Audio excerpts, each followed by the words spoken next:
दोस्तों आज मैं आपके लिए लेकर आया हूँ एरिक एरिक्सन की theory of psycho social development. दोस्तों इस थ्योरी का अध्ययन करने से पहले मैं आप लोगों से अनुरोध करना चाहूँगा कि यदि आपने अब तक मेरा यूट्यूब चैनल सब्सक्राइब नहीं किया है तो आप इसे करें ताकि मेरी बनाई जाने वाली वीडियो आपको मिलती रहे। दोस्तों वर्तमान समय में यह माना जाता है कि शिक्षा बाल केंद्रित होनी चाहिए और शिक्षा को बाल केंद्रित बनाने का प्रयास भी किया जा रहा है। ऐसे में एक शिक्षक के लिए यह आवश्यक है कि जिस बच्चे से एक कक्षा में शिक्षक का आमना सामना होता है उस बच्चे की समझ एक शिक्षक के पास होनी चाहिए। कम से कम यह है कि वह बच्चा किन समस्याओं का सामना कर रहा है, उसकी सामाजिक, राजनीतिक, आर्थिक पृष्ठभूमि क्या है और शारीरिक तथा मानसिक रूप से वह किन समस्याओं का सामना कर रहा है।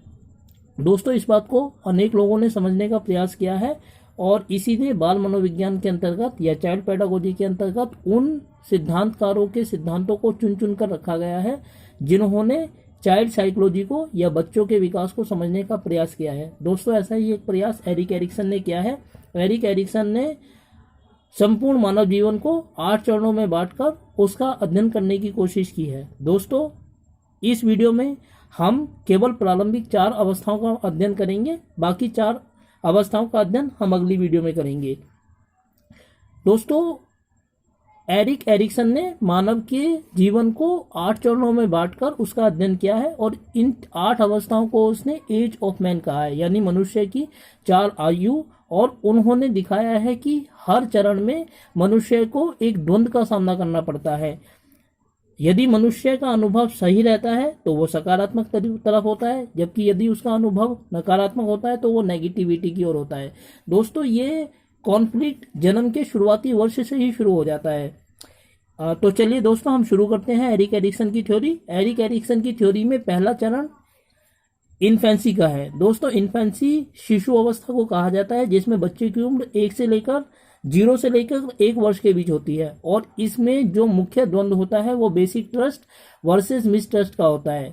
दोस्तों जब बच्चा पैदा होता है तो उसकी शारीरिक आवश्यकताएं, मनोवैज्ञानिक आवश्यकताएं बहुत कम होती हैं। जब उसको भूख लगती है तो वो रोना शुरू कर देता है और हम घर वाले उसको उठाकर गोद में उठा लेते हैं, दूध पिलाते हैं, वो शांत हो जाता है, छुट्टी। इस प्रकार उसमें हमेशा ट्रस्ट की भावना होती है। दोस्तों हिंदुस्तान में तो ऐसा ही होता है कि बच्चे में ट्रस्ट की भावना होती है क्योंकि हम उसको थोड़ा सा रोते ही गोद में उठा लेते हैं। लेकिन सवाल ये आता है कि जब चारों तरफ बच्चे में ट्रस्ट की भावना है तो ये मिसट्रस्ट की भावना कहाँ से आई। दोस्तों इसकी वजह यह है कि एरिक्सन ने अपना ये सिद्धांत यूरोप के संदर्भ में दिया था और यूरोप में अक्सर ये होता है कि माँ और बाप दोनों वर्किंग होते हैं, जिसकी वजह से बच्चों का पालन पोषण या तो मेड करती हैं या पालने में उनका पालन पोषण होता है। ऐसे में क्या होता है कि कई बार बच्चों की मौत हो जाती है। ऐसे बच्चों में दुनिया के प्रति नकारात्मक भावना पैदा होती है। इसी नकारात्मक भावना को दोस्तों मिसट्रस्ट कहा जाता है। दोस्तों दूसरा चरण अर्ली चाइल्डहुड का है। अर्ली चाइल्डहुड में बच्चे की आयु 1 से लेकर 3 वर्ष के बीच होती है और इसमें जो मुख्य द्वंद्व होता है वो ऑटोनॉमी वर्सेस शेम या डाउट का होता है। इसके अंतर्गत दोस्तों ये होता है कि क्योंकि यूरोप में माँ और बाप दोनों वर्किंग होते हैं तो अक्सर माँ बाप ये चाहते हैं कि जब वो अपने वर्क प्लेस पर जाएं उससे पहले ही वो अपने बच्चे को फ्रेश कर दें। इसीलिए इस अवस्था में सेकंड वाली अर्ली चाइल्डहुड की स्थिति में बच्चे को टॉयलेट ट्रेनिंग दी जाती है, जिसका मकसद ये होता है कि सुबह सुबह बच्चा फ्रेश हो जाए और बाकी दिन वो आसानी से बिता ले। इसमें अगर वो आसानी से अपनी टॉयलेट को कंट्रोल करना सीख जाता है, ट्रेंड हो जाता है, तो उसमें ऑटोनॉमी की भावना आती है। जबकि यदि वो ऐसा नहीं कर पाता है तो उसमें डाउट या शेम की भावना आती है। दोस्तों एरिक एरिक्सन ने दिखाया है कि इस दूसरी अवस्था में माँ बाप की भूमिका बहुत ज़्यादा महत्वपूर्ण है, क्योंकि हम अगर चाहते हैं कि हमारा बच्चा विकसित हो, वो काम को करके दिखाए, तो ये आवश्यक है हमारे लिए कि हम उसको कुछ देर के लिए आज़ाद छोड़ दें, हम उसको वो करने दें जो करना चाहता है वो। दोस्तों हम अपनी ज़िंदगी में देखते हैं कि 1 से 3 साल की उम्र के जो बच्चे होते हैं वो अक्सर आप ही करते हैं।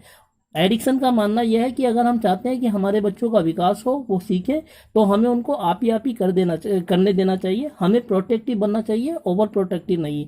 क्योंकि अगर हम ओवर प्रोटेक्टिव बनेंगे तो बच्चे में ये भावना आएगी कि वो कुछ नहीं कर सकता, उसको हर बार सहारे की जरूरत है। जबकि यदि हम उसको खुला छोड़ देंगे और वो आसानी से काम को करने लगेगा तो इससे उसमें ऑटोनॉमी की भावना आएगी। इसीलिए अर्ली चाइल्डहुड में ऑटोनॉमी वर्सेस शेम या गिल्ट डाउट वाली चरण में माँ बाप की भूमिका बहुत ज़्यादा महत्वपूर्ण है। दोस्तों इसके बाद तीसरा चरण है मिडिल चाइल्डहुड का, और इसमें बच्चे की उम्र 3 से लेकर 6 वर्ष की होती है।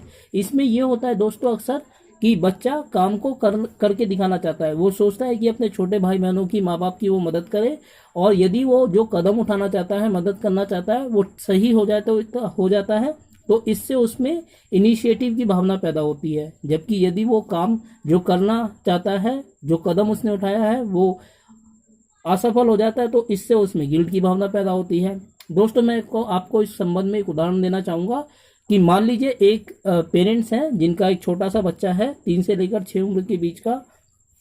अक्सर वो देखता है कि जब लाइट जाती है तो उसके पिताजी जनरेटर में कुछ ऑयल डालते हैं बोतल से निकालकर, और जनरेटर को चालू करते हैं तो इससे लाइट आ जाती है। एक दिन क्या हुआ कि उसने देखा कि लाइट चली गई है, और वो भागा भागा फ्रिज में से ठंडे पानी की बोतल लाया और उसने जनरेटर को खोलकर पानी जनरेटर में डाल दिया।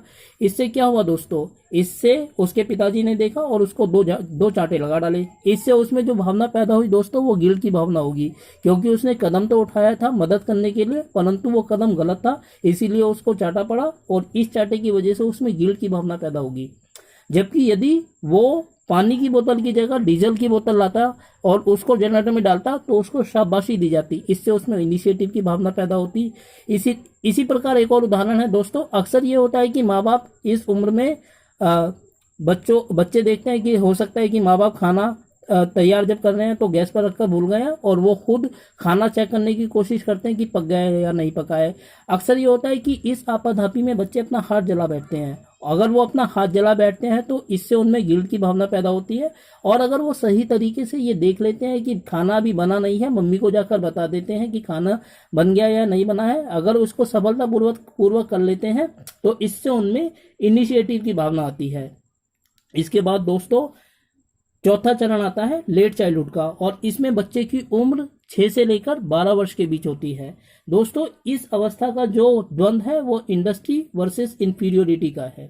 इस उम्र में दोस्तों अक्सर ये होता है कि बच्चा 1 से लेकर 6 कक्षा तक का विद्यार्थी होता है, 1 से लेकर 5वीं कक्षा तक का, और इसमें उसको अलग अलग जगह एडजस्टमेंट करने पड़ते हैं। स्कूल में उसके अलग अलग तरीके के दोस्त होते हैं और अलग अलग टीचर्स उसको पढ़ाते हैं। उसको ये देखना होता है कि जब एक बेल बजेगी तो उसको कौन से सब्जेक्ट की किताब निकालनी है और दूसरे सब्जेक्ट के लिए उसको कौन सी किताब निकालनी है। इसके अलावा घर पर माँ बाप ये सोचते हैं कि वो अपना खाना भी खुद लेकर खाए और फ़ोन भी अटेंड करे, क्योंकि आजकल फ़ोन एक आम बात है, तो फ़ोन भी अटेंड करे। ये सारी उम्मीदें उससे की जाती है। अगर इन सारी बातों को वो आसानी से दोस्तों कर लेता है तो इससे उसमें इंडस्ट्री की भावना पैदा होती है। परंतु यदि अगर वो इस काम को नहीं कर पाता है तो वो अक्सर इंफीरियरिटी की भावना से ग्रसित होता है और अपने आप को लोगों से काटने लगता है। दोस्तों आपने एक फिल्म देखी होगी तारे ज़मीन पर, जिसमें ईशान अवस्थी नाम का एक बच्चा है जो अक्सर काम को करने से अपना जी छुड़ाता है। वो जी इसलिए छुड़ाता है क्योंकि उसमें इन्फीरियोरिटी की भावना आ जाती है, और इन्फीरियोरिटी की वजह से वो लोगों से कटता है, अलग भागता है। अगर उसमें इंडस्ट्री की भावना होती तो वो किसी काम से भागता नहीं, बल्कि सभी काम को करने की कोशिश करता और करके दिखाता।